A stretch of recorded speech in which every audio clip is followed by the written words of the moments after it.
Vandag praat ons oor autonome voertuie. Kom ons vind uit hoe hierdie tegnologie nou eintlik werk. Jy het seker al sulke prentjies gesien, 'n kar wat homself bestuur. Maar wat beteken dit regtig? Dis 'n kar wat self die omgewing waarneem en veilig kan rondbeweeg sonder jou hulp.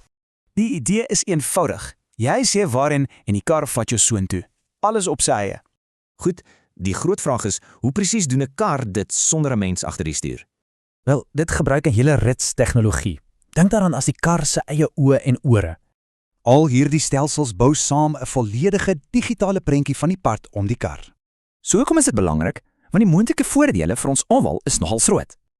Kyk hierna, minder ongelukke, minder verkeer en dit kan selfs brandstof spaar. Dis 'n groot belofte. Maar soos met enigiets nuuts, is daar ook nadele. Waarvoor moet ons uitkyk? Twee groot risiko's, kuiberkrakkers wat kan inbreek of dat die tegnologie self net eenvoudig faal. En wat van privaatheid? Hierdie karre weet altyd waar jy is en daai data is sensitief. Onthou, dit alles hang af van goeie netwerkdekking. Sonder 'n sein werk die slimfunksies nie. So, hoe gaan ons dit in die regte wêreld gebruik? Kom ons kyk na die praktiese kant. Denk aan goedkoper aflewerings, outomatiese taksies en groter vryheid vir mense wat nie kan bestuur nie. So, dit los ons met een groot vraag.